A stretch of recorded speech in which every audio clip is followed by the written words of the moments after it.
पूनम जी, Germany से। राधे राधे। राधे राधे महाराज जी, आपके चरणों में कोटि कोटि प्रणाम।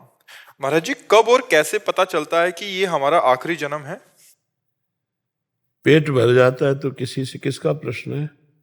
पेट भर जाता है तो किसी दूसरे से प्रमाणित नहीं करना पड़ता कि आप बताना जरा, हम छक जाएं तो नहीं।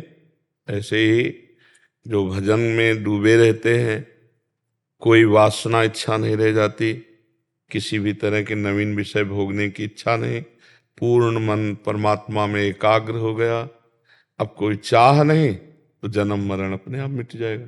जन्म मरण दो कारण से होता है, एक चाह और दूसरी आसक्ति। किसी वस्तु व्यक्ति स्थान में आसक्ति और भोगों की चाह, यही हमारे जन्म मरण का हेतु है। जहां अचाह हुआ, निर्द्वंद हुआ, भगवत चिंतन में तन्मय हुआ, खत्म हो गया संसार का खेल। पर ये कहना बहुत सरल है, करना बहुत कठिन है।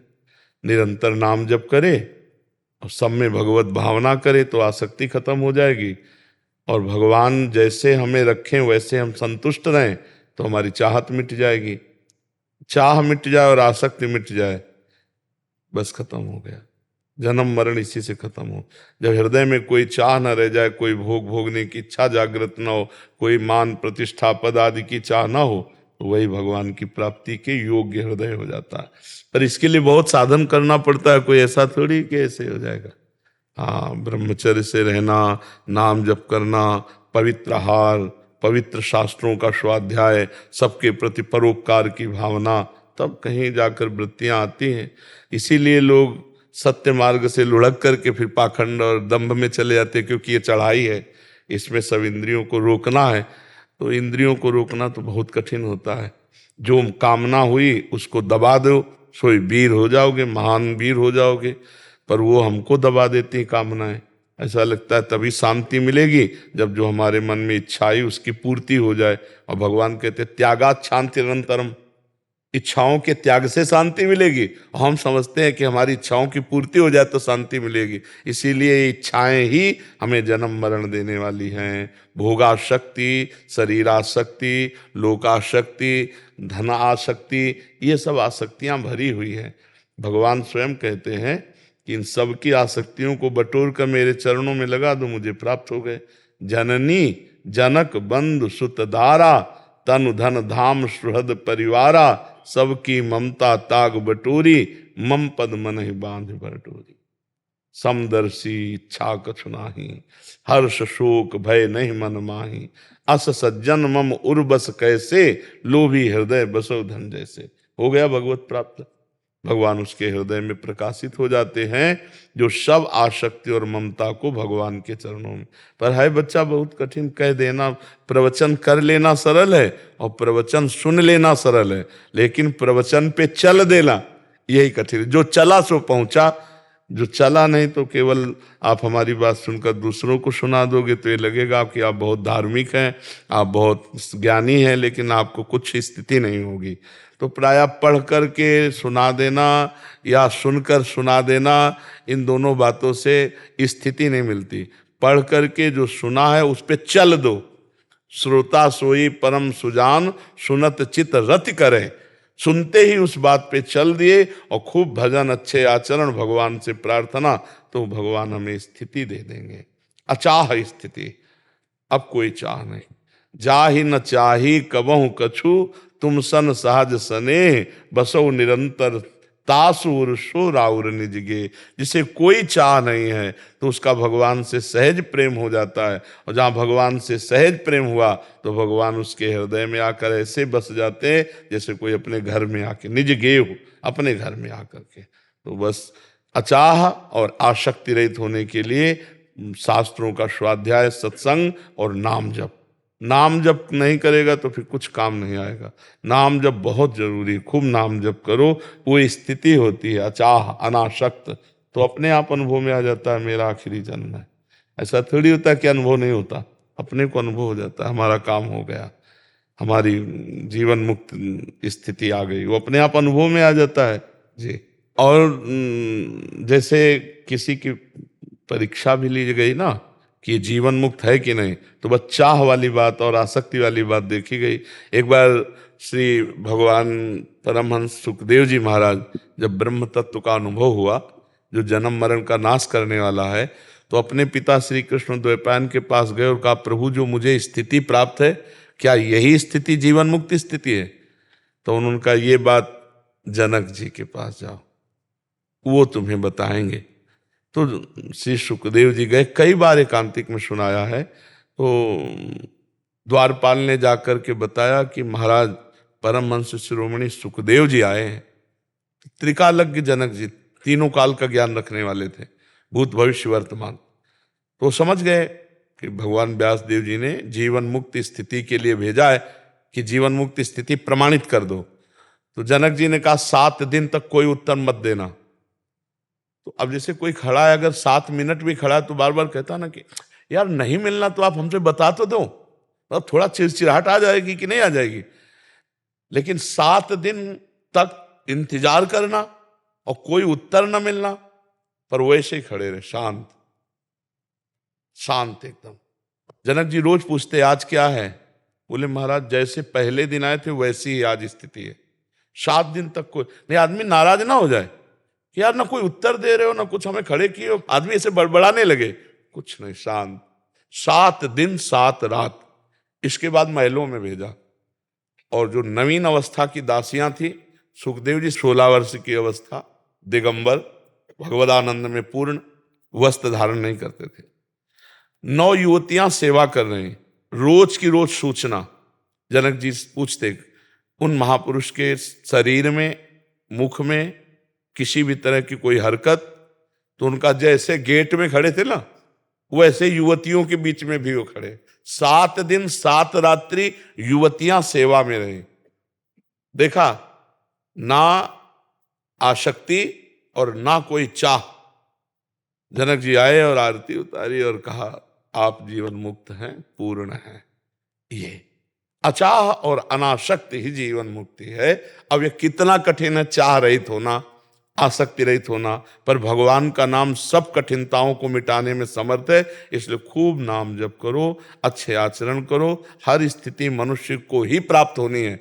हम लोगों के लिए इतनी स्थिति बनाई गई है, चाहे अध्यात्म की हो, चाहे जो भी स्थिति हो, हम जो चाहें वो प्राप्त कर सकते हैं। भगवान के बच्चे हैं, बस खूब नाम जप करें। बिना नाम जप के तो बातें बातें रहेंगी। काल के प्रवाह से नहीं बच सकता कोई, नाम जप किए बिना काल के प्रवाह से नहीं बच सकता। जीवन मुक्त होने के लिए नाम है, बारी मथे घृत होए बरु, सिकताते बरु तेल, बिनु हरि भजन न भवतरी, या सिद्धांत पेल। हाँ, क्या प्रश्न था? राघव जी अलीगढ़ से। राजा महाराज जी, मैं गीता जी का विद्यार्थी हूँ। प्रभु जी, मेरा प्रश्न है कि हम भी गीता जी के विद्यार्थी हैं। जितने अध्यात्म सब गीता जी के विद्यार्थी हैं। आप क्या विद्यार्थी का मतलब केवल पढ़ने से समझ रहे हैं क्या? नहीं, वो मैं उनको गुरु मानता हूँ अपनी, कोई भी। गीता जी को तो आप गीता जी की शरण में हैं। हाँ, आप बताओ। महाराज जी, 18वें अध्याय में प्रभु जी ने कहा है कि तू कर्म स्वभाव से मेरी प्राप्ति करेगा और शांति को प्राप्त होगा। और प्रभु जी, अगर हम आपको या अपने आदर्शों को भी देखें तो सभी ने स्वाभाविक कर्म किए। प्रभु जी, मैं अपना स्वाभाविक कर्म कैसे पहचानूं? और जब भी मैं कर्म करता देखो, हूं तो वहाँ स्वाभाविक राग, कर्म, द्वेषात्मक- वहाँ स्वाभाविक कर्म का तात्पर्य है 3 गुणों से, स्वभाव से नहीं। अभी हम 3 गुणों के स्वभाव में चल रहे हैं। त्रैगुण्य विषया वेदा, निस्त्रैगुण्य भवा अर्जुन। भगवान गीता जी में तो बोले स्वाभाविक का मतलब होता है, जैसे अर्जुन जी क्षत्रिय कुल में जन्म हुए और भगवान ने संधि कराने की चेष्टा की, लेकिन दुर्योधन बिल्कुल राजी नहीं हुआ। अब स्वाभाविक युद्ध आ गया ना, छात्र धर्म के अनुसार स्वाभाविक आ गया ना। प्रयास किया, असफल रहे, संधि नहीं हुई। भगवान ने कहा कि भाई 12 वर्ष का वनवास, 1 वर्ष का अज्ञातवास पूरा होने पर पूरा राज्य वापस करने की बात थी, वापस करो। उसने कहा नहीं वापस करूंगा। बोले ऐसा करो आधा आधा, बोले ये नहीं करूंगा। बोले 5 गांव दे दो, बोले नहीं करूंगा। सुई अग्रे न केसवा, सुई की नोक पर नहीं दूंगा। तो भगवान ने कहा फिर अब युद्ध निश्चित। तो ये स्वाभाविक छात्र धर्म है ना, तो छात्र धर्म के अनुसार स्वाभाविक आया ना। अर्जुन जी से कहा यदि तुम हमारी आज्ञा का पालन नहीं करोगे तो तुम्हारा स्वभाव है क्षत्रिय स्वभाव। ये स्वभाव में जब वो निंदा करेंगे ना तो अपने आप इनके गले काटना शुरू कर दोगे। अभी हमारी आज्ञा मान लोगे तो विजय श्री को भी प्राप्त होगे, तुम्हारा यश भी होगा। तो स्वभाव का तात्पर्य 3 गुणों से युक्त नहीं है कि उसके अंदर तमोगुण स्वभाव तो हिंसा पाप कर रहा है, रजोगुणी स्वभाव है तो व्यभिचार कर रहा है, नाना प्रकार के भोग भोग रहा है। ऐसी बात नहीं है। इस बात को आंतरिक समझना होगा। भागवतिक स्वभाव, धर्ममय स्वभाव, जो उसमें लिखा है धर्ममय स्वभाव, मेरी शरण में रहो, मेरा स्मरण करो और धर्ममय स्वभाव का पालन करो। मामनुस्मर युद्ध च। तो प्राकृतिक स्वभाव की बात नहीं कही कि तीनों गुणों से प्रेरित होकर स्वभाव, फिर तो सभी चल रहे, फिर तो सब भगवान को प्राप्त हो जाए। नहीं, धर्म स्वाभाविक, हमारी स्थिति जो हमारा जो धर्म है, जैसे आप किसी के पुत्र हैं, किसी के भाई हैं, आगे चलकर किसी के पिता बनेंगे, किसी के पति बनेंगे, ये सब धर्म है, इनका स्वाभाविक रूप से पालन करना चाहिए। तो वो ये तमोगुण रजोगुण इनके स्वभाव की बात नहीं कही। हमारा कारण शरीर तीनों गुणों से बना हुआ है, इसी स्वभाव को तो बदलना है। धार्मिक स्वभाव, भागवतिक स्वभाव, धर्म पालन करने वाला स्वभाव, भागवतिक स्वभाव, तभी भगवान की प्राप्ति होगी। समझ पा रहे हो आप?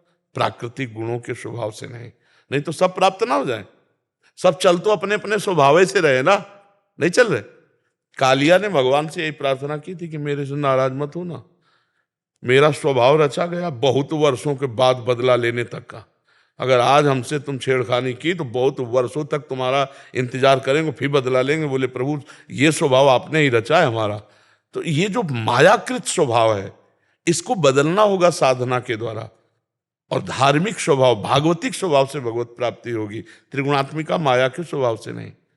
ठीक समझ रहे हैं आप? कोई भी नशा न करो, किसी भी माता बहन की तरफ गंदी दृष्टि न करो, अपने जो व्यापार नौकरी करते हो अपने सत्यता से ईमानदारी से करो और भगवान का नाम जप करो। इसी से सबका मंगल हो जाएगा। सब शास्त्रों को पढ़ नहीं पाओगे, सबका सार समझ नहीं पाओगे। हम जीवन भर शास्त्र इसी में, बिल्कुल सब शास्त्रों की सार समझ लो बात। भगवान का नाम जप करते हुए किसी का अमंगल न हो, अहित न हो, कोई नशा मत करो, कोई मान सम्मान मत पाओ और ये गंदी बातें नहीं, तो आप मनुष्य रूप में साक्षात देवता हैं। बस चूक ना करना। इतनी बातें तो सरल भाषा में समझ ही रहे हो। हम कह रहे हैं मांस मत खाओ, शराब मत पियो, पराई माता बहनों की तरफ गंदी दृष्टि मत दो और दूसरों का उपकार करते हुए, परिवार का पोषण करते हुए धर्म में चलो। जो जहां हो, किसान हो तो धर्म से चलो, व्यापारी हो तो, पदाधिकारी हो तो अपने पद का लोभ ना करो, अभिमान मत करो। बस इसी से भगवत प्राप्ति हो जाएगी। जब हम गलत दिशा में चलते हैं तो फिर बात गड़बड़ हो जाती है। और हम अभी तक तो दिशा ही नहीं जानते रहे। अगर सत्संग ना हो तो दिशा ही कहीं पता नहीं कि हम किधर चले। अब बड़े भाग्य से सत्संग मिल गया, बड़े भाग पाइप सत्संगा, बिना प्रयास हो भवभंगा। तो अब कुछ तो आप में परिवर्तित होना चाहिए कि आप सत्संगी हो, आप साधु संगी हो, तो आप में कुछ विशेषता होनी चाहिए। वो यही कि गलत आचरण नहीं, भूल न दें कुमारक पाऊं। हमारे पास में भोग है, अगर धर्म विरुद्ध है तो माख भी नहीं देंगे। ऐसे ही होते सत्संगी। तो यार भगवान की कृपा से मिले हो तो कम से कम इतना धारण कर लेना, कोई नशा मत करना, गंदे आचरण मत करना और जितना बन सके उतना भगवान का नाम जप करना। सब प्रश्नों का इसी में समाधान हो जाएगा। अच्छे आचरण करने वाले को आशीर्वाद मांगने की जरूरत नहीं होती और बुरे आचरण करने वाला चाहे जहां चला जाए, चाहे जो आशीर्वाद दे दे। भगवान परशुराम जी ने जब आचरण बिगड़ गए न, तो 1000 भुजा वाले शास्त्राबाहु अर्जुन को काट के फेंक दिया। बुरे आचरण करने वाले को कोई बचा नहीं सकता और अच्छे आचरण करने वाले को कोई रौंद नहीं सकता। हम ये कह सकते हैं झुक सकता है थोड़ी देर के लिए, लेकिन जब सत्य खड़ा होगा तो वो रौंद देगा उसको, असत आचरण वाले को। जैसे पांडवों को झुकाने की कोशिश की और दुर्योधन बहुत चमका, लेकिन रौंद नहीं पाया पांडवों को। झुका थोड़ा दिया कि बन बन भटकना पड़ा, 1 वर्ष अज्ञातवास रहना पड़ा, लेकिन वहां छत्र के नीचे बैठे महाराज युधिष्ठिर सत्य ही। इसलिए धर्म से चलोगे तो किसी के आशीर्वाद की जरूरत नहीं। और अधर्माचरण करो तो जो भारत में बहुत बड़ा तांत्रिक हो, जंतु बंधा लो, अगर सुखी हो जाओ तो हमें बता देना, कलावा बंधा लो, आप जो चाहो करवा लो। अगर पवित्र हो जाओ तो बता देना। दूसरों को दुख दे, दूसरों की हिंसा करे, दूसरों के साथ छल कपट करे, भगवान कहते हैं मोह कपट छल छिद्र नवा, वो कभी सुखी नहीं रह सकता। किसी से मत कहो आशीर्वाद दो, ऐसे कर्म करो कि आशीर्वाद तुम्हारे सामने बिखरा पड़ा रहे, तुम भगवान के जन हो। नाम जप करो, परोपकार करो, कोई गंदा खान पान मत करो। अभी देखो आनंद आने लगेगा। जहां पर कृपा राम की हुई ता पर कृपा करे सब कोई, सब आशीर्वाद आपके पास आ जाएंगे। खूब नाम जप करो, अच्छे बनो। लखन जी, राधा वल्लभ सिंह। राधे राधे महाराज जी। महाराज जी, आपके चरणों में कोटि कोटि प्रणाम। गुरुदेव भगवान, मेरा प्रश्न यह है कि आर्त भाव क्या है और आर्त भाव कैसे प्राप्त होगा? जब द्रौपदी जी को कोई सहयोगी नहीं मिला, न पति न भीष्म, और अपने भी बल का जब भरोसा नहीं रहा, तब वो आर्त भाव आया और उस आर्त भाव से पुकारा तो एक क्षण भी नहीं लगा, ये बाजू से वस्त्र नहीं हटा, भगवान यही वस्त्रावतार ले लिए। जब गजेंद्र का परिवार छोड़कर चला गया और बहुत वर्ष तक युद्ध करने पर वो थकित हो गया, अपना भी बल नहीं रहा, तब उसे आर्त भाव प्राप्त हुआ और वो हरि को पुकारा, सुनेरी मैंने निर्बल के बलराम। अपबल तपबल और बाहुबल, चौथो बल है दाम, शूर किशोर कृपाते सब बल, हारे को हरि नाम। जिसके अंदर ये बात आ गई कि मैं किसी योग्य नहीं, किसी काम का नहीं, अब तो केवल भगवान का ही भरोसा है, उसे आर्त भाव कहते हैं। वो आता है तृणादपि सुनी चैन से, अपने को तृण से भी नीचा समझे तो आर्त भाव आ जाएगा। दैन्य जो भगवान को बहुत प्रिय है, इसी में भगवान का प्रादुर्भाव होता है। दैन्य और आर्त ही भगवान के दरबार में प्रवेश पाता है। वही अहंकार गलित देहाभिमान रहित पुरुष ही भगवत साक्षात्कार कर पाता है। बात समझ में आ रही है आपके? हाँ, ये बाजार में नहीं मिलता है, पढ़ने लिखने से नहीं मिलता, ये किसी साधना से नहीं मिलता। ये ऐसी परिस्थिति भगवान पैदा कर देते हैं, ऐसी स्थिति दे देते हैं, फिर वो आर्त होता है। परम अकिंचन प्रिय हरि के रे, जिसको भगवान के सिवा कोई नहीं, उसके हृदय में आर्त भाव आता है। अगर अपना भी बल है तो आर्त भाव, तपस्या का बल है, भजन का बल है, ज्ञान का बल है, आर्त भाव नहीं आएगा। नहीं, हाँ, आर्त भाव तो बहुत बहुत ही दुर्लभ वस्तु है। आर्त भाव समस्त बलों का त्याग, फिर आर्त भाव आता है। वो किसी बिरले महाभागवत के हृदय में आता है। तो इसीलिए भजन किया जाता है कि धीरे धीरे हमारी अहंकार की वृत्ति गलित हो देहाभिमान की, और भगवान और भगवान के भक्तों के चरणों में हमारी प्रीति हो जाए। बस इसी से आर्त भाव आएगा और तो अहंकार पुष्ट होता है। मैं 10 वर्ष से मौन हूँ, मैं 20 वर्ष से फलाहार करता हूँ, मैं अमुक तपस्या हूँ, ये सब भगवान को, ये सब आर्त भाव, दैन्य भाव। यही दीन प्यारे वेद पुकारे, द्रवो सुश्री भगवाना। आर्त भाव बहुत सुंदर बात है। आर्त भाव, अपना भी बल न रह जाए, एकमात्र भगवान का बल, एक भरोसो, एक बल, एक आश विश्वास, यह है आर्त भाव। मात्र भगवान, केवल भगवान। समझ पा रहे बच्चे? करण जी लुधियाना से। हरि भाई शर्मा जी को श्री हरिवंश महाराज जी। महाराज जी, हमें ये जीवन किसके लिए जीना चाहिए? प्रभु के लिए, प्रभु के लिए, सिर्फ प्रभु के लिए। अब जब प्रभु के लिए जियोगे तो प्रभु ने तुम्हें कर्तव्य कर्म दिया है। तुम किसी के भाई हो, किसी के पति बन सकते हो या बन गए हो, तुम किसी के पिता भी बनोगे, तुम्हारा किसी के प्रति पुत्र भाव भी है। अब इन सब धर्मों का पालन करो, प्रभु के बने हो तो। इन सब में प्रभु को देखकर अपने कर्तव्य का पालन करना, ये प्रभु के लिए जीना है। समझ रहे हैं ना? हम प्रभु के लिए गृहस्थ धर्म में हैं, हम प्रभु के लिए गृहस्थी का पालन करते हैं, हम प्रभु के परिवार का पोषण करने के लिए किसानी करते हैं, नौकरी करते हैं, व्यापार करते हैं, ये सब प्रभु के लिए हो जाएगा। और जो प्रभु के लिए कर्म करता है, प्रभु के भाव में रहता है, उसको प्रभु की प्राप्ति होती है। हमारे जीवन का लक्ष्य है, मानव जीवन का लक्ष्य है भगवत प्राप्ति, विषय भोग नहीं। जनेन्द्रिय रसेंद्रिय के भोग तो पशु पक्षी भी भोगते हैं। मनुष्य को चाहिए धर्मयुक्त भोगों को भोगते हुए भगवान को रिझा ले। ये जीवन भगवान के लिए है। जब भगवान के लिए जीवन हो जाता है तब राष्ट्र सेवा, समाज सेवा बहुत अच्छी तरह से होती है, क्योंकि हम भगवत भाव से करते, सब में मेरे प्रभु विराजमान है। सब में मेरे कृष्ण विराजमान है। मत्ता परतरम नान्यत किंचिदस्ति धनंजय, मेरे सिवा और कुछ नहीं है। तो ये हम मान करके सबकी सेवा करते, माँ पिता भाई परिवार समाज राष्ट्र, वही सच्चा जीवन है जो प्रभु में है, जो प्रभु के लिए है।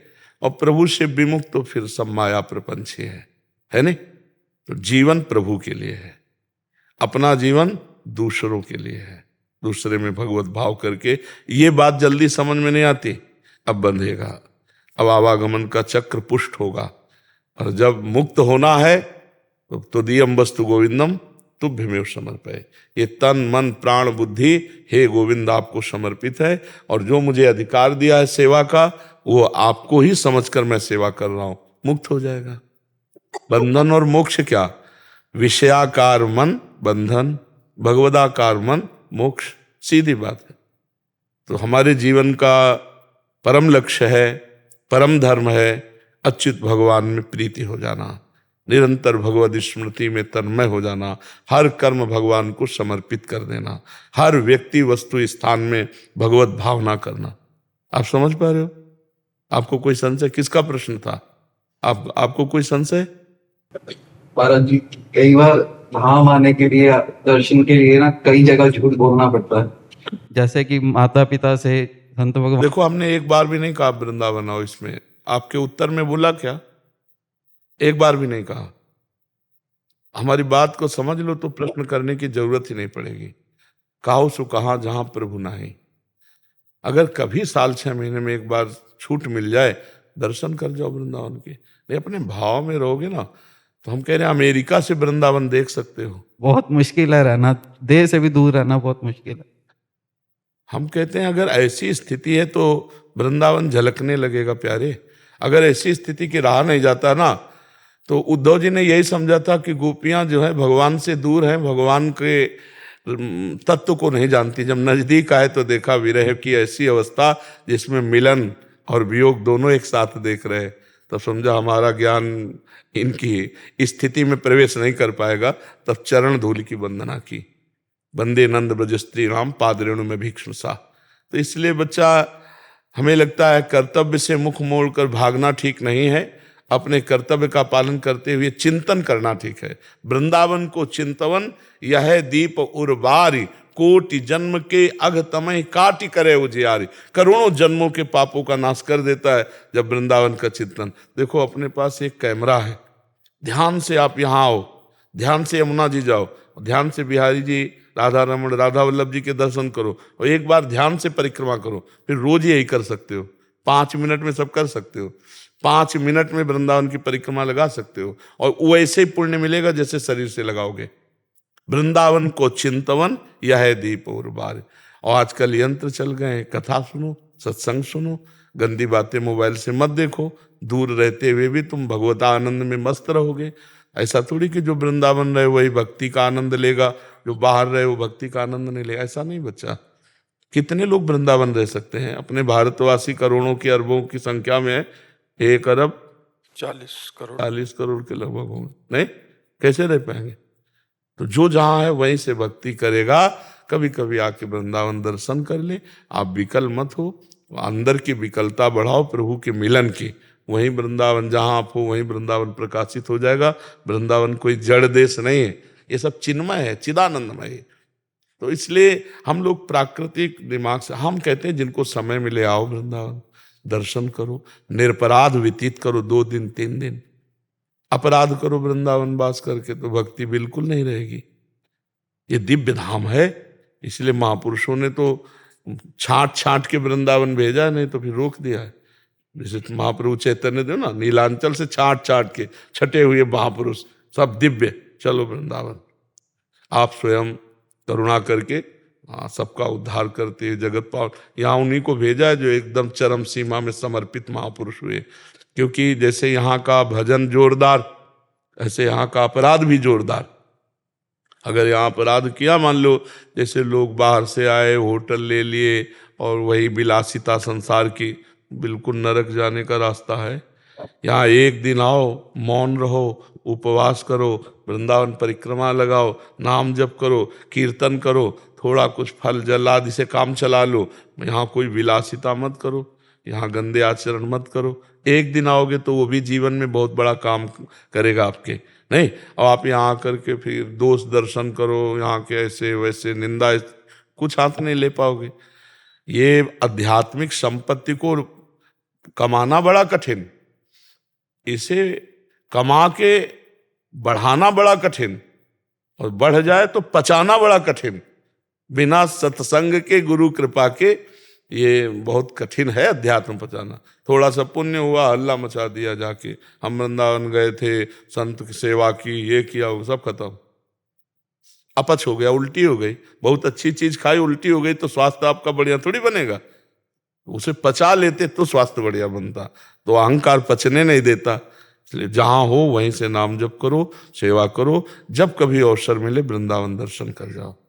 मुकेश जी फरीदाबाद से। जी महाराज जी, आपके चरणों में कोटि कोटि प्रणाम। महाराज जी, शरणागति के लिए जीव को किन बातों की आवश्यकता होती है? असल बात, शरणागति तभी होती है जब हम अपने को किसी योग्य नहीं समझते। चलो दोनों सेनाओं के मध्य में रथ को खड़ा करो, अर्जुन जी आज्ञा करते हैं, भगवान सारथी बने रथ ले। अब भगवान कहते हैं देख, यही भगवान ने कहा देख, अब देखा तो ये सब भाई बंधु रिश्ते नातेदार सब थे। अब अर्जुन कांपने लगे। कार्पण्य दोषो प्रहत स्वभावा पृच्छामि त्वाम धर्म सम्मूढ़ चेता। जब अपने को पता चल गया कि मैं किसी योग्य नहीं हूं, तभी तो भगवान से कहते हैं शिष्यस्तेहम साधिमाम प्रपन्नम। प्रपन्न मतलब शरणागति। जब जीव देख लेता है कि अब हम किसी योग्य नहीं, तो भगवान की जब रावण ने लात मारी, विभीषण जी उनसे बोले तुम पितु सरिस भले ही मोहि मारा, राम भजे हित नाथ तुम्हारा। फिर वो क्रोधित हुआ तो क्या हुआ, अब रावण ने लात मार दी, लंकाधिपति अब लंका में रहने नहीं देगा, और द्रोही मान लिया उसने।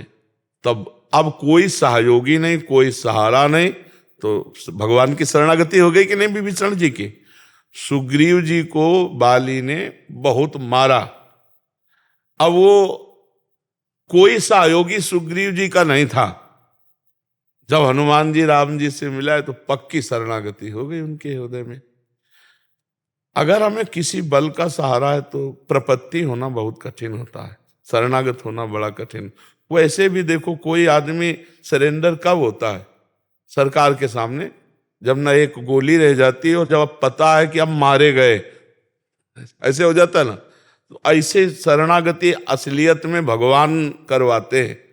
जब किसी काम का नहीं रहता भी तो ऐसे वाचिक शरणागति है। बहुत क्रियात्मक भी कोई बहुत विवेकी कर सकता है, नहीं तो अपने मनोरंजन की भगवत विमुख चेष्टाएं भी करता रहता है। स्वयं से शरणागति होना बहुत बड़ी बात। जीव ही स्वयं से शरणागति होगी तो निश्चिंत हो जाएगा, जीव निशोक हो जाएगा। वो स्थिति कैसे आई? तो भगवान से रो, प्रार्थना करो कि नाथ मुझे अपनी शरण में ले लो, और नाम जप करो। नाम जप से हृदय द्रवित होता चला जाएगा, हमारा हृदय निर्मल होगा, पाप और पाप की प्रवृत्तियों का नाश होगा, भगवान की शरणागति पक्की हो जाएगी। नाम जप करो और कभी कभी रो रो के पुकारो। हमको तो एक ही रास्ता समझ में आया है, सब नियम संयम भगवान ने तो बताए ही है। भगवान से एकांत में प्रार्थना करना, प्रार्थना से भगवान का अवतार हो गया। जय जय सुरनायक जन सुखदायक, जो प्रार्थना हुई ना, भगवान का अवतार। सब संत महात्मा ऋषि मुनि मिलकर भगवान आदि, जब शंकर जी आदि प्रार्थना किए तो सच्चिदानंद भगवान का अवतार हो गया। देवता आदि जब प्रार्थना, तो हम प्रार्थना करें एकांत में भगवान से कि हे प्रभु, जो सद्गुण आपको प्रिय हैं वो हमारे में दे दीजिए। जो आचरण हमारे आपको अप्रिय लगते हैं, नाथ मुझे सामर्थ्य दो कि मैं उनका त्याग करूं। श्री कृष्ण अनुकूलेन प्रतिकूलस्य विसर्जनम। श्री कृष्ण के अनुकूल आचरण हो, प्रतिकूलता का त्याग हो, पूर्ण रूप से त्याग हो। ये भरोसा दृढ़ हो कि भगवान मेरे, मैं भगवान के। नाम जब बिना भगवान को भोग लगाए कोई पदार्थ मत पाओ, चाहे पानी भी क्यों ना हो, और किसी की निंदा मत करो, किसी से द्वेष मत करो, अभी शरणागति आने लगेगी। इसको सुनना, इसको कई बार सुनना, तब समझ में आएगा। दादा नाम जब करता हूँ निरंतर, और भगवान निरंतर ऐसे मत बोलो, हमारे सामने वही बात बोलो जो निरंतर शब्द प्रयास करता हूं, हाँ ऐसे बोलो। कार्य समझते हुए सारे कार्य करता हूँ, लेकिन फिर भी चारों तरफ से माया जो है वो गिराती रहती है, कुछ ना कुछ। हमें लगता है, देखो हमें लगता है, बहुत धैर्य से समझो, आज तक हमने माया नहीं देखी, अपनी वासनाएं देखी है, उसी को तो माया कह लो। अपनी पकड़ देखी, माया का जो हम दोष देते हैं, अच्छा क्या माया है, हमें ये बताओ क्या है। अब हम तुम्हें माया बता रहे हैं, सुनो पहले माया बता रहे हैं, ये माया है, ये माया है, ये माया है, ये माया है, क्या ये तुम्हारे विरोध में है? माया का पक्ष अगर देखो तो तुम्हें आनंद प्रदान करने वाली माया है नहीं? ये भोजन, भगवान को भोग लगा के प्रसाद पाते हैं, संतानोत्पत्ति के लिए गृहस्थ में अगर आप काम भोग करते हो ना, तो वो धर्ममय भगवान का ही स्वरूप है। क्या माया है? जब हम अपनी वासना से प्रेरित होकर गलत ढंग शास्त्र प्रमाण से बिलक चलते हैं, तब वही फिर हमारे लिए माया हो गई। जैसे आप समझो, ये हमारा पुलिस डिपार्टमेंट है, अगर हम अनुकूल चलते हैं कानून के तो ये हमारा सहयोग करते हैं, पक्का सहयोग करते हैं। अगर आपको भय है कि वहां तक जाने में हमें भय, तो वो आपको छोड़ने आएंगे, ऐसी व्यवस्था। और अगर आप कानून के खिलाफ हो तो वही डंडा चलाएंगे कि नहीं? अगर आप भगवान के अनुकूल हो तो सब आपके अनुकूल हो जाएंगे। जा पर कृपा राम की हुई, ता पर कृपा करे सब कोई। चारों तरफ से माया क्या घसीटे, हमें ये बताओ, कौन सी माया है जो हमको परेशान करती है? हमारी वासना, सिर्फ हमारी वासना। इच्छा रहित पुरुष माया मुक्त, और इच्छा ही माया है, कामना ही माया है, वासना ही माया है। अब जब कामना की पूर्ति नहीं होती तो क्रोध आ जाता है, कामना की पूर्ति होती तो लोभ आ जाता है, और दोनों बुद्धि को भ्रष्ट कर देते हैं। माया कहाँ है? मां माने नहीं, या माने जो जो है ही नहीं, उसी का नाम माया है। भगवान है, माया नहीं है। इसलिए नाम जप करो। जो समस्याएं आ रही, जो विपत्तियां आ रही हैं, जो संकट आ रहे हैं, वो हमारे अपवित्र किए हुए जो अंतःकरण, उसको पवित्र कर रहे हैं। जो हमने पूर्व में अपवित्र अंतःकरण के आचरण किए ना, उसको पवित्र किया जा रहा है। माया नहीं है, भक्त के सामने माया नहीं। हमें आप एक उदाहरण दो कि ये माया है, बताओ। वही काम, क्रोध, लोभ, ये सब आते रहते, नाम जब चलता रहता फिर भी ये परेशान। हाँ हाँ, आप चिंता मत करो, या आपको परेशान नहीं करते। पहली बात है, आप में आते ही नहीं है, विश्वास मानो जो हम कह रहे हैं। ये अंतःकरण में आते हैं। जो अंतःकरण में मन, बुद्धि, चित्त, अहंकार है ना, इसका आक्रमण वहां होता है, आप में नहीं।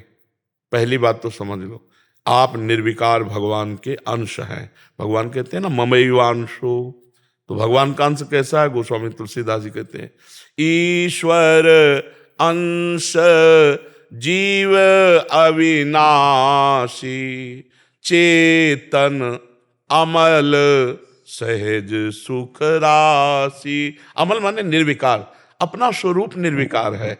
हमने क्या किया कि अंतःकरण में इतना ममत्व कर लिया कि उसमें जो बात होती है वो मैं अपने में मान लेता हूं, इसीलिए मैं हार जाता हूं। अगर साक्षी भाव से देखो तो अंतःकरण इसलिए जल रहा है कि उसने पाप किए हैं, अब वो पवित्र हो रहा है। जैसे सोना तपाने से पवित्र, तो आप उसे सह जाओ, विचलित मत हो। आप में जलन नहीं है, जलन मन में हो रही है। अंतःकरण, आप उसके दृष्टा हैं, देखने वाले।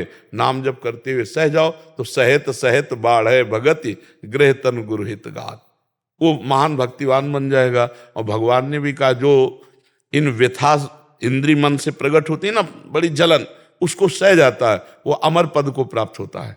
यम ही न व्यथ्यन्ते ते पुरुषम पुरुषर्षभ सम दुखा सुखाधीरम सोमृतत्वाय कल्पते, वो अमृत पद का अधिकारी हो जाता है। तो भाई इसमें सहना पड़ेगा। थोड़ा मार्ग है जो जलन युक्त है, इसके बाद शीतलता ही है, और संसार का मार्ग है सदैव जलन बढ़ती ही चली जाएगी, इसमें कहीं शीतलता नहीं है। काम क्रोध आदि मन पर आक्रमण करते हैं। और जैसे आपके घर में कोई आवे तो आप उसका आदर मत करो, वो अपने आप आना बंद कर देगा। आदर है, काम के अनुसार क्रीड़ा करना, काम के अनुसार चिंतन, चेष्टा, संकल्प, विकल्प, ये उसका आदर हो गया काम का।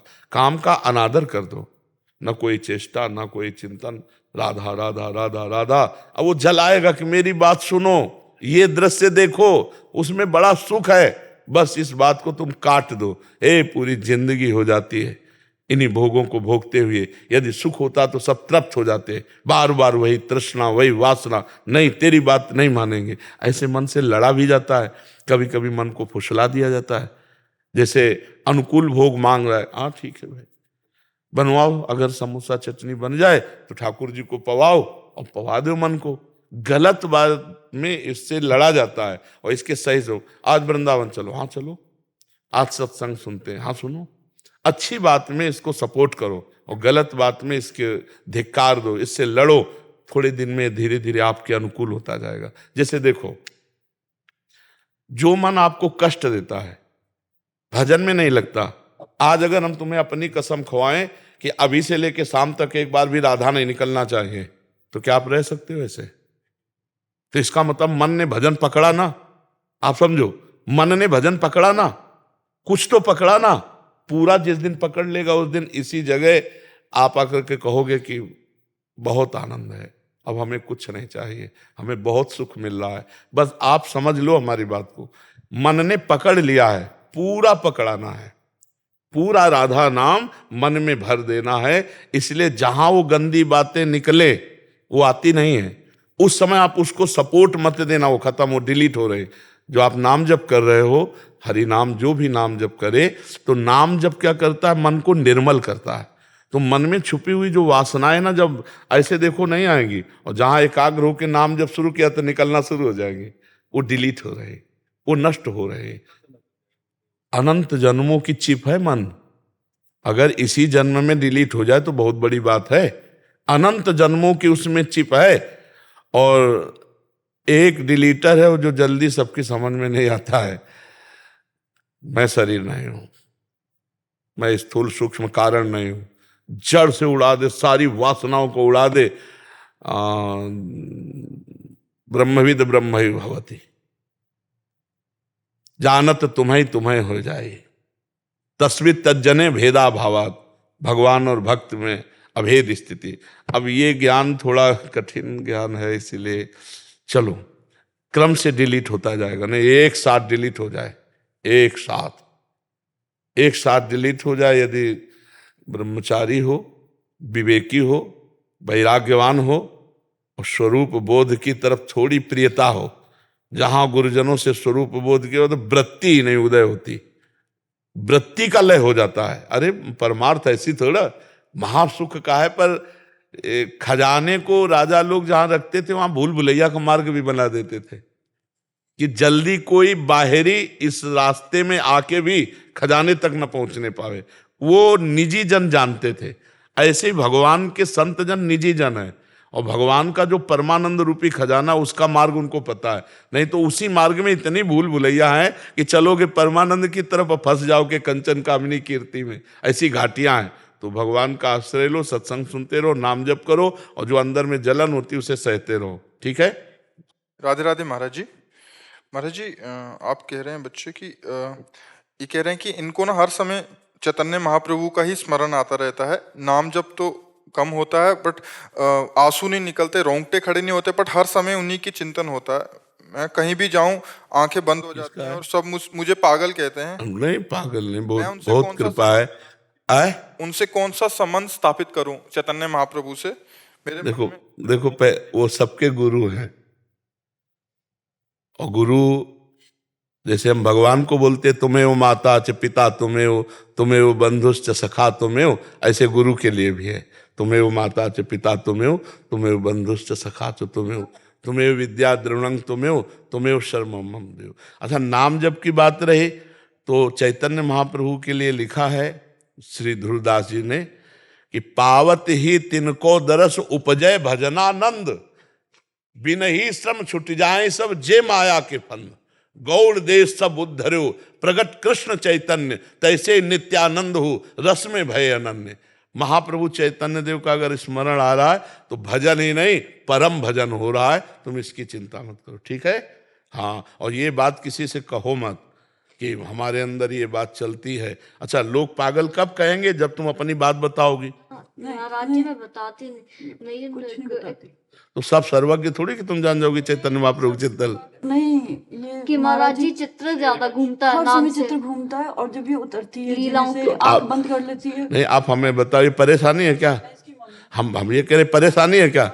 अरे बड़े बड़े सिद्ध इसकी चाह करते हैं, उसका पूर्व जन्म का कोई भजन है जो महाप्रभु चैतन्य देव उसकी स्मृति में आ रहे, कोई परेशानी का विषय थोड़ी है। ऐसे ऐसे हिलाएगा कि करती है निताई गौर ने बहुत बहुत कृपा है, हम तो चरण स्पर्श करने की बात करते हैं। आप बिल्कुल निश्चिंत रहिए। अभी अभी एक हस्बैंड एक्सपायर्ड हुए। आप चिंता मत करो, तुम आप चिंता मत कर। देखो एक बार महाप्रभु चैतन्य देव जी, हम आपको बताएला, वो समुद्र में यमुना जी की बावला में कूद गए। सुनो, तो जाल में मछुआरे ने पकड़ लिया। अब जो भी मछुआरे ने पकड़ा, कृष्ण कृष्ण कृष्ण छूते ही महाप्रभु को, अब दूसरे ने वो भी कृष्ण कृष्ण नाचने लगा। तो जो और मछुआरे थे उन्होंने कहा तो पागल हो गया, इसको तो कोई भूत चढ़ गया। महाप्रभु को ऐसे, तो जो परिकर के भागते हुए आए, महाप्रभु कहाँ गए, वहां कहाँ गए, तो उनको देख के ही पहचान गए कि इन्होंने महाप्रभु को छुआ है, क्योंकि हा कृष्ण हरे कृष्ण हा कृष्ण। तुम देखा महाप्रभु जाल में बंधे हुए भाव में से, तो देखो उनको ध्यान से देखो या चाहे छू जाओ, भजन की प्रवृत्ति अपने आप। ये तो न जाने कितने जन्मों के सौभाग्य उदय हुए हैं जो इस बच्ची के अंदर। महाराज जी चैतन्य महाप्रभु की मानसी सेवा कैसे करते हैं? अभी पहले चैतन्य महाप्रभु को ध्यान करते हुए एक बार उनके चरित्र पढ़ जाओ। वही पढ़ती रहे। चैतन्य चरितामृत है आपको? हाँ, उसको तुम पढ़ो चुपचाप, और वो अपने आप महाप्रभु बता देंगे आगे क्या करना है। और चुप रहो, और किसी को साबित मत होने दो कि आप भक्ति करती हो, शांत रहो। और महाप्रभु जिसको संभालते हैं बच्चा, वो संसार और परमार्थ दोनों का राजा हो जाता है। तुम बड़ी आगे चल के देखना तुम्हारा सौभाग्य कैसा उदय होगा, ठीक है। हाँ, ये हम इस नित्यानंद प्रभु कौन थे? नित्यानंद प्रभु जब जब अवतार होता है तो दोनों का अवतार साथ ही होता है। अगर राम हो तो लक्ष्मण हो, कृष्ण हो तो बलराम हो, और महाप्रभु चैतन्य देव तो नित्यानंद, वही है। दोनों जब प्रकट होते हैं और कोई नहीं होता। शेषावतार भगवान लखन लाल, तो भगवान श्री राम उनके ऊपर सहन करने वाले, तो श्री बलराम जी वही, तो श्री कृष्णचंद्र वही, तो श्री कृष्णचंद्र चैतन्य महाप्रभु और बलराम जी नित्यानंद महाप्रभु। समझ गए? हाँ, भगवत प्रेम का मूर्तिमान अवतार श्री चैतन्य महाप्रभु। खूब नाम जप करो, मैया तो चिंता मत कर। गौर कथा ही सुनना चाहती है, भागवत कथा में मन नहीं, सब कुछ ठीक है, तो गौर कथा चलती है। बच्चों, ये बहुत अच्छी बात है, तुम चिंता मत करो। तो बचपन से सुनी नहीं गौर कथा। हाँ, तो आप हमारी बात मान लो, तुम्हारी बेटी के अहोभाग्य हैं, तुम्हारे अहोभाग्य हैं। वो जननी धन्य होती है जिसका बच्चा भगवान में लग जाए। तो ये ऐसा मत समझना कि पागल हो जाएगी, गृहस्थी लायक नहीं रहेगी, ऐसा कुछ नहीं है। ये आगे चलकर और एक प्रवीण विज्ञान ज्ञान से संपन्न हो जाएगी। आप क्या समझते हो? आप बिल्कुल धैर्यपूर्वक रहिए, कोई गलत ढंग से नहीं, बहुत अच्छे ढंग में चल रही हो, बहुत महाप्रभु की कृपा रहेगी बस। राष्ट्रीय प्रोग्राम में तो उसमें देखते हो हमारे रिश्ते वाले सारे दिव्यांग हैं। महाराज जी से निमंत्रण बोले सारे, महाराज जी सारे हमने जो है 12 साल से संस्था चल रही है और सबको जो है जीवन की मुख्य धारा में जोड़ा है। सब वृंदावन में रिक्शा चला रहे हैं, मतलब किसी पे आश्रित नहीं है, अपने परिवारों को चला रहे हैं सारे। और अब इनका राष्ट्रीय प्रोग्राम है। महाराज जी कब आपके दर्शन के लिए हैं? महाराज जी थोड़े आशीष वचन पूरे राष्ट्र में आपके वचन जाएंगे। 3 दिसंबर विश्व विकलांग दिवस। नहीं, ये बहुत सुंदर है, क्योंकि अगर ये स्वयं अर्थ कमा लेते तो किसी के आश्रित नहीं रहेंगे और अपने परिवार का, और इनको ये क्षोभ नहीं होगा कि हम दिव्यांग हैं, क्योंकि स्वयं कर लेते ना। तो ये बहुत बड़ी आपकी मतलब सहयोग वृत्ति रही जो इन लोगों को ऐसे इस तरह प्रेरित करके, मतलब दर्शन करवाने के लिए 150 रिक्शा है। हाँ। जिन रिक्शाओं को चला रहे हैं और कभी भी छुट्टी नहीं करते हैं। हाँ। और सबकी सहायता भी करते हैं, किसी का बैग रह जाए, कुछ भी रह जाए, सबकी सहायता करते हैं। बिल्कुल ठीक, बहुत अच्छा है, बहुत अच्छा है। आप उत्सव, हाँ, राधे श्याम, राधे श्याम, राधे श्याम। प्रकाश पाटिल जी हमारे प्रोड्यूसर एक फिल्म बना रहे हैं महाराज जी, श्री कृष्ण नमः। अच्छा अच्छा, पहले भी निवेदन कर हाँ कई लोग आप आए थे। तो महाराज जी आपके आशीर्वाद से ये सब चल रहा है और बहुत अब एविडेंस में केस आने वाला है महाराज जी, हाँ। गवाही में, तो आपकी कृपा पूरी है। हाँ, हाँ। प्रयास अपना, सफलता भगवान के हाथ में ना। वो तो आशीर्वाद लेने आए थे, वो तो और आपकी कृपा हमारी पर बनी रहे। हाँ हाँ, बहुत अच्छा। और महाराज जी बहुत बढ़िया फिल्म बना रहे हैं, बहुत शानदार फिल्म, उसका टीजर बन गया है, गाना भी लॉन्च हो गया उसका। एक लाइन सुना दीजिए गाने की, एक लाइन महाराज जी को। प्रतिष्ठा सम्मान से शंख हम बजाएंगे, अपनी जन्मभूमि में हमारे कृष्ण आएंगे। हाँ बिल्कुल ठीक है, तो ठीक है। सातवें द्वार में चरण उनके पूजे जाएंगे, सातवां द्वार वो। बिल्कुल बिल्कुल आने। बहुत कृपा। नितिन जी मध्य प्रदेश से। राधे राधे जी महाराज जी आपके चरणों में कोटि कोटि प्रणाम। गुरुदेव भगवान, राधा रानी की कृपा से सोने चांदी का व्यवसाय है, मगर ना चाहते हुए भी लोगों को जेवर उधार देना और लेना पड़ता है, और प्राण तो एक ही है ना, एक दिन छूटेंगे। प्राण निकलते समय लेन देन बाकी रहा तो सुना है कि फिर से जन्म लेना पड़ेगा। और महाराज जी ऐसे में भगवत प्राप्ति कैसे होगी, बहुत चिंता बनी रहती है। कागज में लेन देन का तो लिखा जाता होगा, तो आपके परिवार तो है ही है ना, तो फिर परिवार का कर्तव्य बनता है कि जो आपका लिया हुआ ऋण है उसका, इसीलिए तो याचना की जाती है भगवान से कि हमारे संतान हो। तो अगर पिता का ऋण पुत्र चुका देता है तो उसका उद्धार हो जाएगा।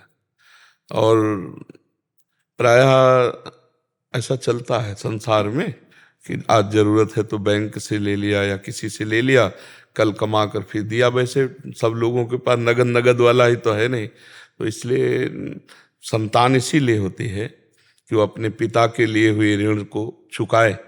और ये संतान की बहुत बड़ी पूजा हो जाएगी।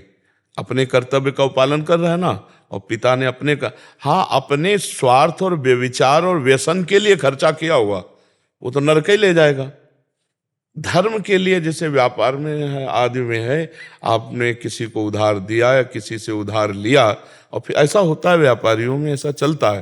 तो इसमें प्रधान बात तो ये कि जब तक हम हैं तब तक हम निपटाते हैं, नहीं तो हमारी जो संतति है, परिवार है, उसका कर्तव्य बनता है। पुत्र है गुरु जी, बड़ा आज्ञाकारी। हाँ तो बस फिर निश्चिंत रहो, नाम जप जरूर करते रहो। नाम जप करते हो आप भी जुड़ गए गुरु जी? हाँ, ये जरूर ध्यान रखना, ज्यादा मुनाफे के चक्कर में कहीं बेईमानी ना हो जाए, क्योंकि सोना एक ऐसा काम है ना कि जितना चाहो आप उससे कम ज्यादा। तो हमें लगता है ईमानदारी वाला धंधा बहुत अच्छा रहता है, उसमें भगवान देखते हैं कि जैसे इस काम के 100 रुपये हमारे होते हैं तो हम 100 रुपये लेंगे और काम करके अच्छा देंगे। मतलब इस सोने का बहुत ऐसा काम है कि इसमें आप बहुत अच्छे से निकाल सकते हो, बहुत उसमें डुप्लीकेट भी की जा सकती बातें। तो ये सब भक्त होकर नहीं करना चाहिए, नहीं तो फिर भगवान की प्राप्ति नहीं। अब करे बेईमानी, सोचे भगवान मिल जाएंगे, तो हमें तो लगता है भगवान सत्य है। और व्यापार में मुनाफा लिया जाता है भाई, और यह सब कोई किसी का नौकर नहीं है कि वो बनाकर आभूषण दे रहा है फिर, क्योंकि उसके गृहस्थ है तो अपने आभूषण बनाने के पैसे ले ले, अच्छे से पैसे ले ले, पर जो आभूषण बने फिर उसमें कमी नहीं होनी चाहिए ना। मतलब क्योंकि हृदय जलता है, गृहस्थ आदमी कितनी मेहनत करके कि चलो पत्नी के लिए एक सोने की जंजीर, अब वो 40,000 50,000 या 1 लाख देने की चेष्टा की, अब उसमें भी अगर, तो हमें लगता है ठीक, बिल्कुल करेक्ट धंधा रखे तो भले नमक रोटी खाओगे, भगवान की प्राप्ति होगी, बहुत बढ़िया जीवन रहेगा नाम जप करते हुए। हाँ, नहीं तो इसमें बेईमानी के बहुत चांस होते हैं, बहुत चांस होते हैं। मतलब उनका देखो मिलाना पड़ता है, तो हम कहे इतना तो हम भी जानते हैं, 24 के 24 में नहीं बनता है, मिलावट होती है, तो 22 का तो बन जाता है। हाँ, तो तुम 16 क्यों करो, है 18 क्यों करो? जब 22 में बन जाता है तो 22 के बनाओ, और बनाने की पूरी कीमत ले लो, और स्वर्ण की कीमत ले लो। 20 का ज्यादा बिकता है। 20 का, हाँ भी तो 20 में भी चले। तो उस विषय में इसलिए हमने कहा कि किसी का हृदय न जले, बड़ा ईमानदारी का साफ काम रखे कि भाई 20% में बना है, इतने रुपया हमारे बनाने के हैं, ये इतने का है, ये ले जाओ। अब उसमें 19 नहीं होगा, अगर 20 कहा है तो 20 ही का होगा, और 19 है तो 19 बोले भाई, कि ऐसा है। जैसे व्यापारी लोगों ने कहा महाराज बिना झूठ बोले व्यापार चल ही नहीं सकता, तो मुझे नहीं लगता कि झूठ बोलने की जरूरत है। जैसे मान लो एक कपड़ा है, अब ये 150 रुपया का तुम्हें मिला है, तो तुम 250 रुपया का बेच सकते हो, 200 का भी बेच सकते हो, क्योंकि आना जाना, नौकर चाकर, दुकान, अगर सब जोड़े तो उसी से तो निकलना है। अब ये कहना कि हम कसम से कहते हैं कि 200 रुपया में हमें कोई मुनाफा नहीं मिल रहा, जितने का हम लाए उतने का दे रहे, अब पक्का बेईमानी कर रहे हो, क्योंकि 150 का लाए हो। आपको बोलना है कि हम 200 का देंगे, तुम्हारी इच्छा हो ले ना ले। ये नाटक करने की जरूरत नहीं कि यार कसम से कहते हैं, बोलते कई लोग। हाँ तो ये पूरी पक्की झूठी बात बोल गए ला, प्योर झूठा, मिलावट नहीं से, तो फिर ये धंधा जो है वो अच्छा फल नहीं देगा। अरे भाई हम नौकर थोड़े तुम्हारे, कपड़ा लाए हैं कि हम 200 रुपया मीटर देंगे, आपका मन हो ले ना ले। तो हमें लगता है कि फिर अच्छा माल देने वाला और सत्य पे चलने वाले जो अच्छे लोग होते हैं उनकी नजर उस पे हो जाती है। अब यहाँ तो मतलब जैसे बोले 300, तो उतारते उतारते उनको 200 में ले आओ तो आ जाएंगे, और कहते जा रहे हैं पहले से ही कि बिल्कुल हमें मुनाफा नहीं हो रहा। तो हमें लगता है इस तरह के व्यापार 100 रुपया ज्यादा मिल भी गया तो क्या यार, झूठ बोलने से। और जी एक झूठ बोल के ज्यादा पैसे ले रहा है और एक सत्य बोल के उसको कम ग्राहक आ रहे हैं, इन दोनों में क्या अंतर? एक का हृदय शीतल रहेगा और एक का हृदय जलता रहेगा कामनाओं से। एक के हृदय में संतोष धन आएगा और एक के हृदय में छल कपट दंभ पाखंड। परिवार में भी फर्क पड़ता बहुत, इनके लड़के बच्चे भी बुद्धि भ्रष्ट कर पक्का समझो।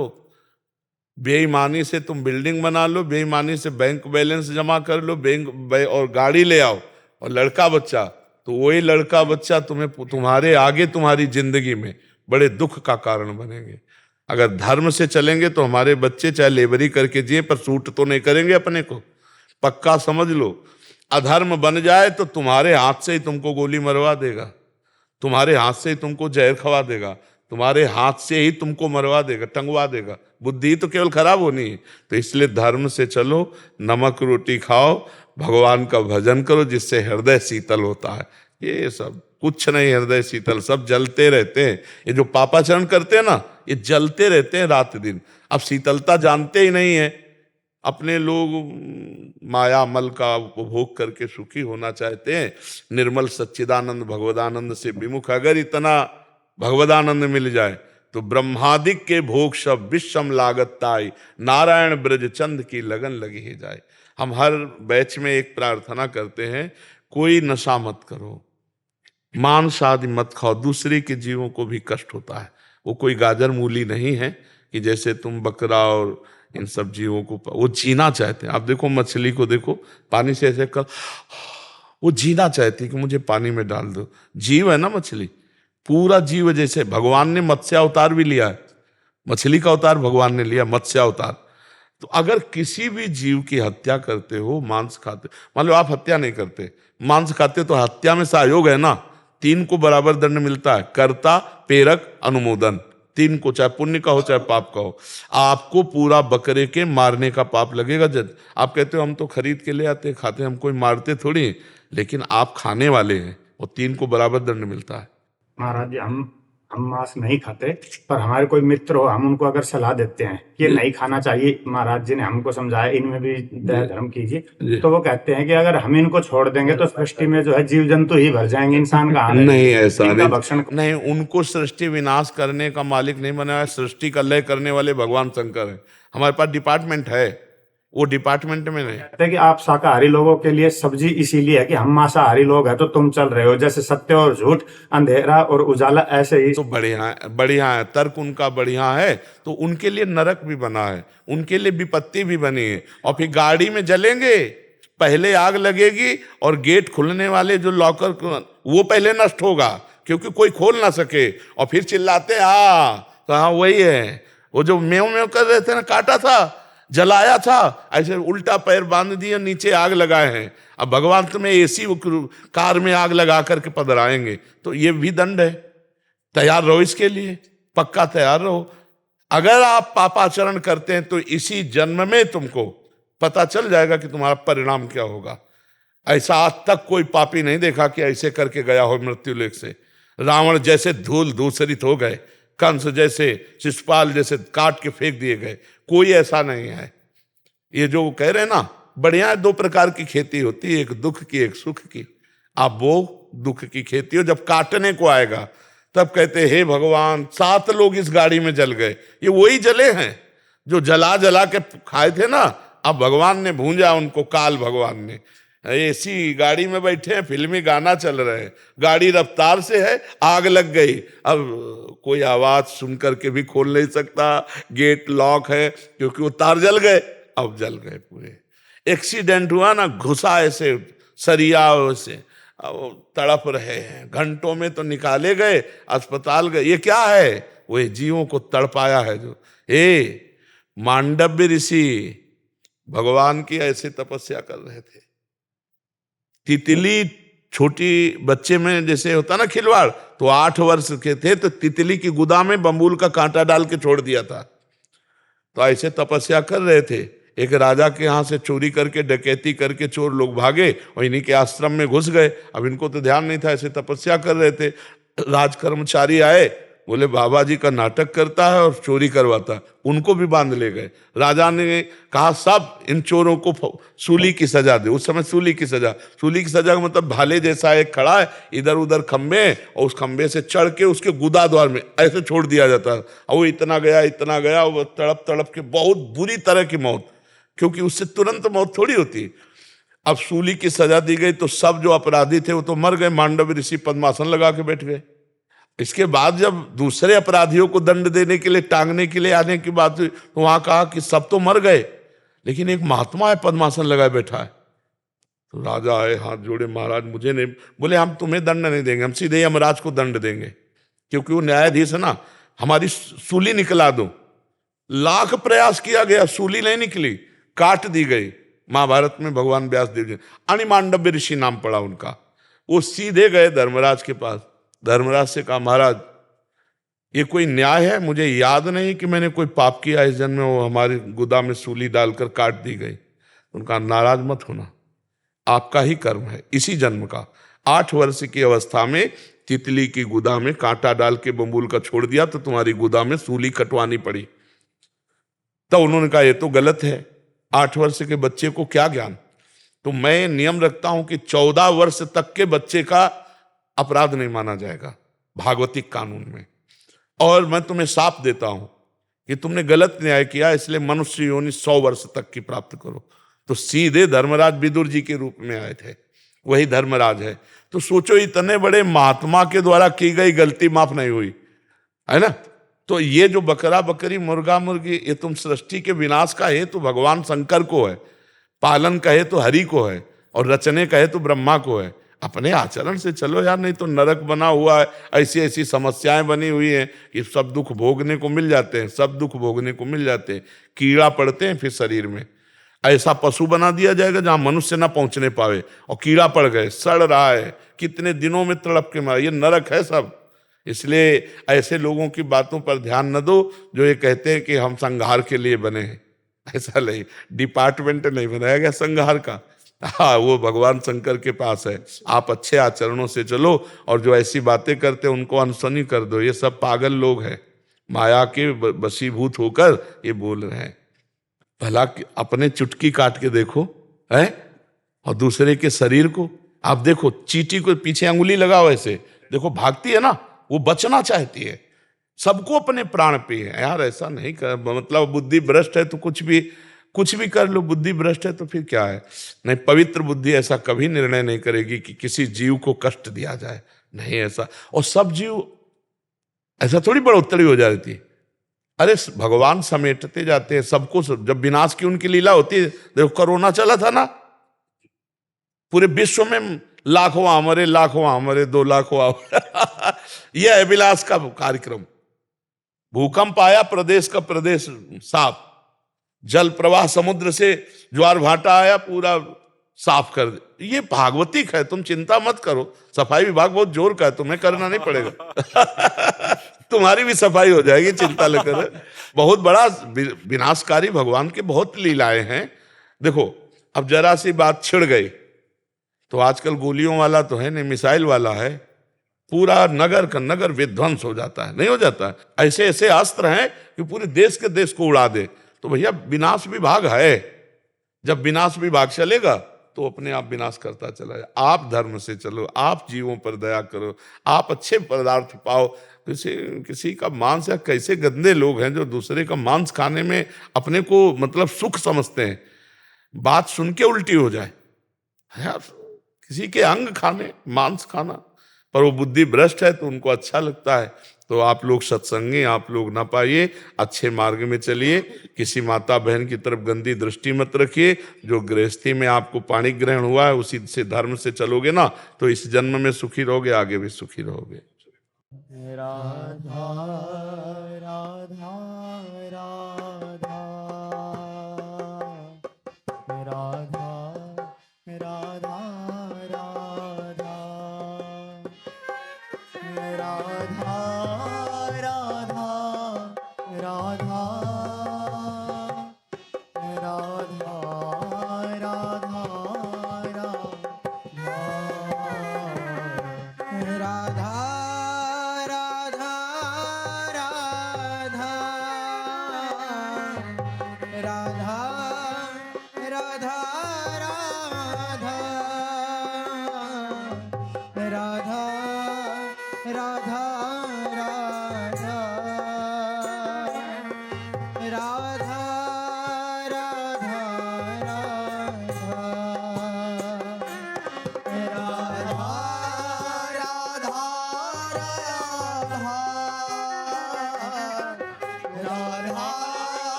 राधा राधा